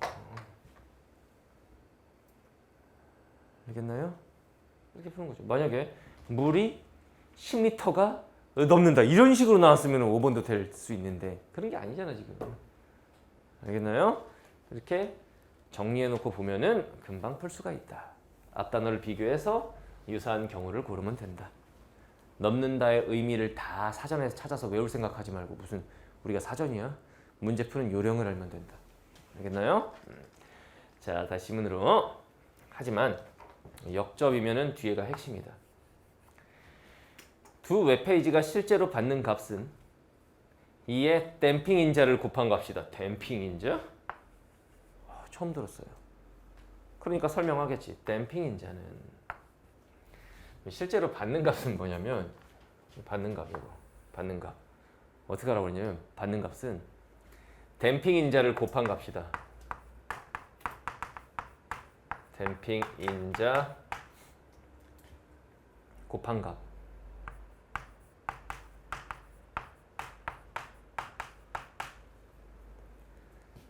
댐핑 인자가 뭐냐?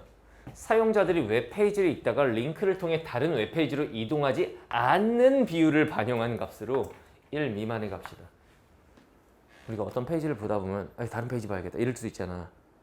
근데 이동하지 않는 그 자리에 그대로 있는 그 비율을 반영한 거야. 댐핑 인자는 모든 링크에 동일하게 적용이 된대요. 링크가 3개면 셋에 골고루 동일하게. 가령 그 비율이 20%라면 여기 잘 봐. 내가 평소에 뭐라고 그랬니? 지시어 이그저 반드시 찾으라고 그랬지. 여기서 말하는 그 비율은 위에 있는 요거지. 다른 웹페이지로 이동하지 않는 비율. 알겠어요? 20%면은 댐핑 인자는 0.8이 된다. 그런 두 웹페이지는 A로부터 각각 2 곱하기 0.8이니까 1.6을 받게 된다. 이런 얘긴데. 자, 이 댐핑 인자는 어떻게 구하는 거냐면 이 댐핑 인자 구하는 게 나왔어. 댐핑 인자는 이동하지 않는 비율이야. 이동하지 않는 비율.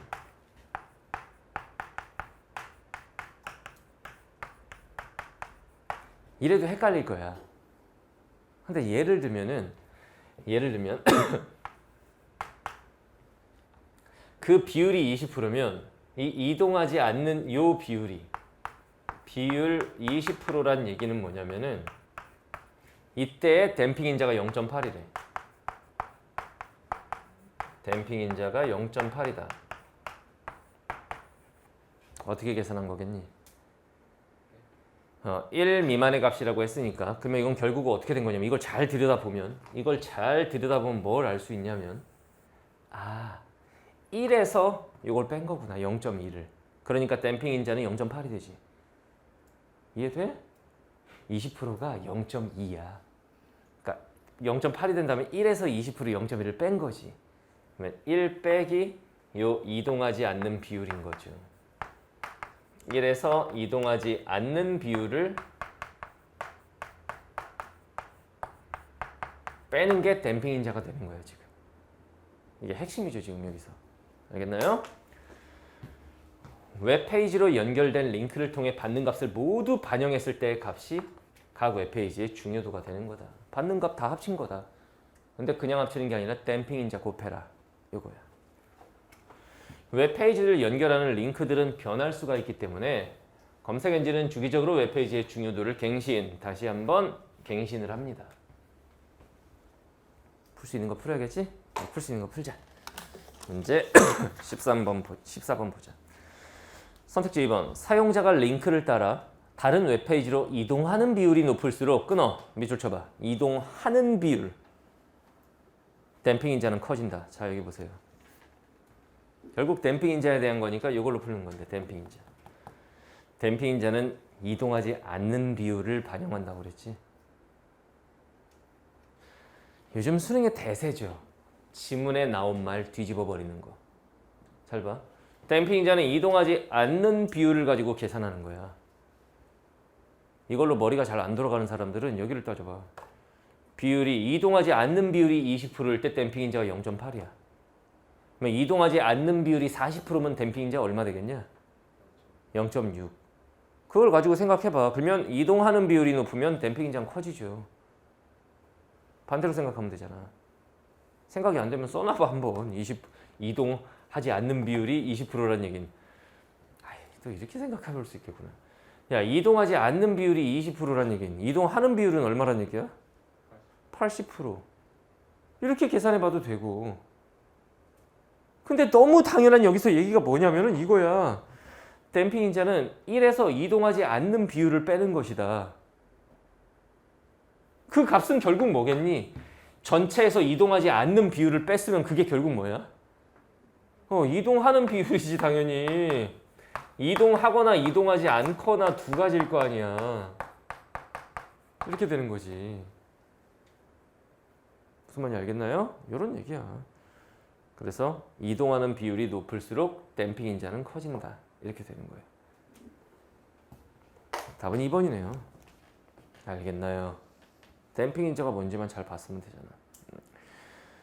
자, 그 다음에 문제 16번을 한번 풀어봐야겠죠. 17번은 이미 끝이 나 있고 16번. 선생님 16번을 풀어야 된다는 걸 지금 어떻게 생각을 할 수가 있죠? 이 시점에서 중간에 끊어갖고 뭐 풀어야 될지를 보다 보면 이거 뭐 연결된 링크 그건가 보다. 이렇게 되는 거잖아 지금. 그죠? 자, 원은 웹페이지고 이게 웹페이지야. 화살표는 웹페이지 링크를 통해 화살표 방향의 다른 웹페이지로 연결되는 거야. 이게 링크다 화살표가. 댐핑 인자 0.5 곱해라. D와 E의 중요도는 16이다. 16 값을 구하시오. 뭐 이런 얘기지. 자, 해보자. 앞에 봐봐. 16 얘는 16 똑같은데 D는 A로만 연결돼 있지. 이 경우에 A가 D로부터 받는 값이 얼마야? 왜? 그렇죠. 16에서 만약에 두 군데로 가면은 8 나눠질 텐데 안 나눠지고 한 군데로 가지. 그러면 16인데 댐핑 인자 0.5를 곱한 값이 전달되겠지. 그럼 A는 16 곱하기 0.5 2분의 1이니까 8이에요. 그럼 여기도 B 한 군데로 가니까 여기도 8이겠죠. 근데 A는 8로부터 요 B로부터 잘 들어. B는 그냥 2로부터 8을 받았는데 A는 여기서 또 받잖아. 선생님 B도 C로부터 받잖아요. 아니 B가 C한테 주는 거지 받는 게 아니야. B는 그냥 8인데 얘가 A로 얼마를 주겠지. 근데 A로만 주는 게 아니라 화살표 양쪽으로 나가지? 그러면은 균등하게 나눠주겠지? 그럼 여기 어떻게 되냐면 4. 여기도 4인데 곱하기 0.5를 해야 되죠. 여기도 곱하기 0.5를 해야 되겠고. 알겠나요? 그러면 8에다가 여기 B로부터 받는 값이 얼마가 되는 거야? 2. 그러면 A의 값은 8 플러스 2고 B는 8이고 C의 값은 4 곱하기 0.5니까 2고 끝. 됐죠? 자, 선택 7번. A의 중요도는 16이다. 미쳤니? A의 중요도는 지금 계산했죠? 10입니다. 10, 8 플러스 2. 2번. A가 B와 D로부터 각각 받는 값은 같다. 앞에 보세요. B로부터 받은 건 2, D로부터 받은 건 8. 다르죠? 2하고 8인데 제끼고 2, 8, 2대 8. 자, 3번. B에서 A로의 링크가 끊어지면 끊어. 또 이런 가정이 돼 있는 애들 중에 답이 있으니까 최소한 3, 4, 5번 중에 썼어야지. B에서 A로의 링크가 끊어지면 자, 앞에 보세요. 이게 끊어졌어. 없어. 여기 없어. 일로 주는 게 없겠지. 이 8을 다 누구한테 주겠어? C한테 주겠지. 그러면 C한테 주면은 저 X의 경우에 빨간색의 경우야. 8 곱하기 0.5니까 C는 얼마를 받게 돼? 4를 받게 되는 거지. B와 C의 중요도는 같다. 아니죠. B는 8이고 C는 4니까 같을 리가 없죠. 제끼고. 상식적으로 B에서 이렇게 나눠주는데 어떻게 똑같을 수가 있겠어. 이게 댐핑 인자를 곱해야 되는데. 알겠나요? 자, 4번. 2에서 A로의 링크가 추가되면 끊어. 또 지랄 났네. 자, 2에서 A로의 링크가 추가됐어. 여기 봐봐. 추가됐어? 자, 앞에 보세요. 이렇게 추가되면 이제 2는 B한테도 주고 A한테도 줘야 되지. 그러면 여기서 여기 8, 여기 8 이렇게 나눠주겠지. 근데 댐핑 인자를 0.5를 곱해줘야 되는 거지. 곱하기 0.5. 그러면 A한테 얼마 주는 거야? 4 주는 거고 B한테 4 주는 거겠지. 이렇게 되면 B의 중요도는 6이다. 아니죠. B의 중요도는 4가 되는 거죠. 이해됐나요? 이거. 답이 5번이겠네. 5번 봐봐. 2에서 C로의 링크가 추가되면 자, 2에서 C로의 링크가 추가됐다. 빨간색 보세요. 추가되면 그럼 여기를 계산을 다시 해야 될 텐데 16이니까 여기에 8 곱하기 0.5 8 여기 8 줄 텐데 0.5씩 곱해줘야 됩니다. 됐죠? B의 값은 4가 될 것이고 C의 값도 4가 될 건데 근데 얘는 양쪽으로 이렇게 나눠줘야 되잖아. 그러면 여기 2 주고 얘 2 주겠죠. 우리한테 C의 값이 중요하니까 여기에 댐핑인자 0.5를 곱한 값을 줘요. 1이 또 들어오네요. 1 플러스 4니까 C의 값은 얼마가 되죠? 5가 되죠. 그래서 답은 5번이죠. 이런 문제네. 됐지? 뭐 이런 문제였다. 자, 다시 지문으로 돌아가겠습니다. 남은 문제는 몇 번이냐? 15번 빼고 다 풀려 있네. 자, 15번은 기억 니은 고려인데 니은이 안 나왔어. 자, 선생님 꼭 니은까지 보고 풀어야 되나요? 아니, 기억에 대해서만 따져도 돼. 자, 봐봐 15번. 기억 중요도. 기억이 중요도 맞지? 중요도에 대한 설명이 지금 다 끝난 거니까 기억에 대해서 먼저 따져요. 두 가지 이상을 엮어서 물어보면 해체해서 풀어. 선택 7번. 화제가 되고 있는 검색어들을 웹페이지에 최대한 많이 나열하면은 기억 그냥 화제가 있는 검색어를 막 최대한 많이 나열하면 중요도가 높아질까? 그 검색어에 딱 맞는 게 들어가 있어야 중요도가 높아지고 검색 순위 상단에 가지 않을까? 일단 그런 생각이 드네. 아닐 것 같은. 확실히 모르겠으면 일단 놔. 2번. 사람들이 많이 접속하는 유명 검색 사이트로 연결하는 링크를 웹페이지에 많이 포함시키면 끊어봐. 유명 검색 사이트로 연결하는 링크를 막 페이지에 포함시킨다고 쳐봐. 이렇게 웹페이지가 있어. 그럼 많은 유명 사이트로 이렇게 막 이렇게 해놨어. 어? 그러면은 이 값이 예를 들면 10이었어.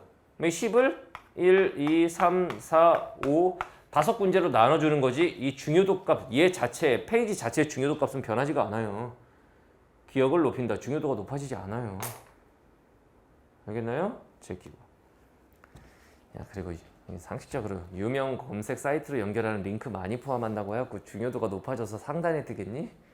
그러진 않겠지.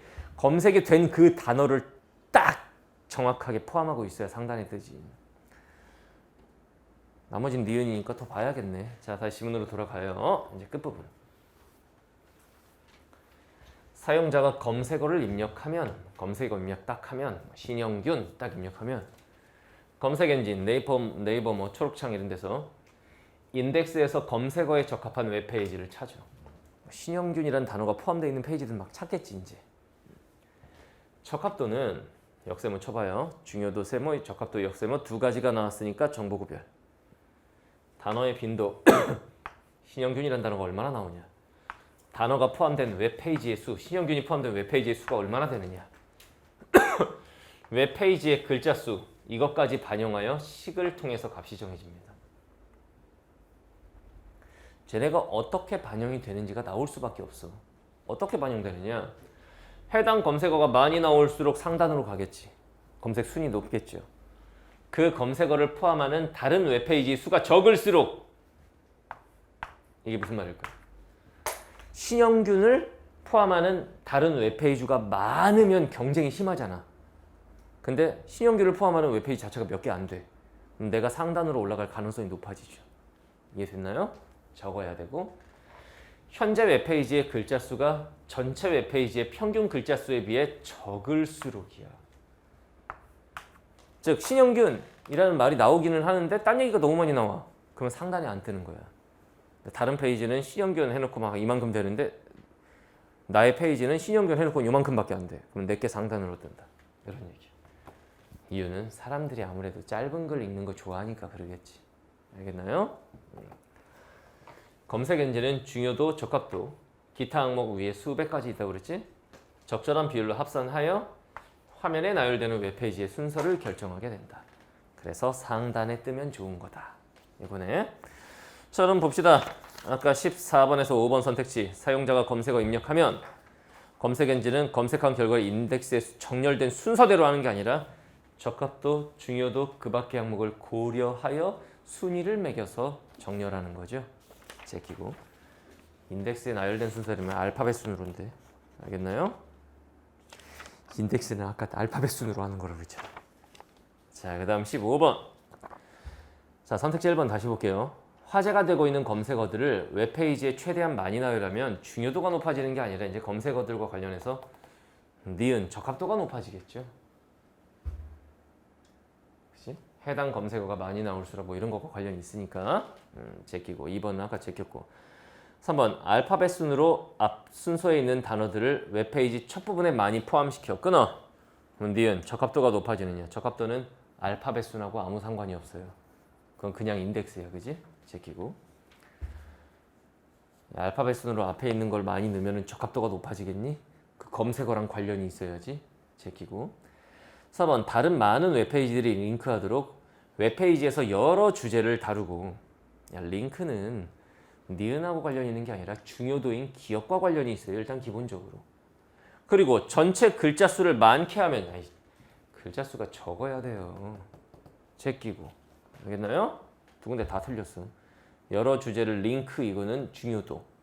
그 다음 전체 글자 수를 많게 하는 게 아니라 적합도라고 해도 적게 해야 돼. 제끼고. 5번 다른 웹페이지에서 흔히 다루지 않는 주제를 왜? 이 검색어 포함하는 다른 웹페이지의 수가 적어야 되거든. 이 얘기는 다른 웹페이지에서 잘 안 다뤄야 돼. 간략하게 설명하되 왜? 글자 수가 적어야 돼. 알겠나요? 주제와 관련된 단어를 자주 사용해. 이거 봐. 해당 검색어가 많이 나와야 돼요. 신영균 페이지 안에 막 그 많이 나와야 돼. 그래서 니은 적합도를 높일 수 있다. 답은 5번이 되죠. 다 풀었죠?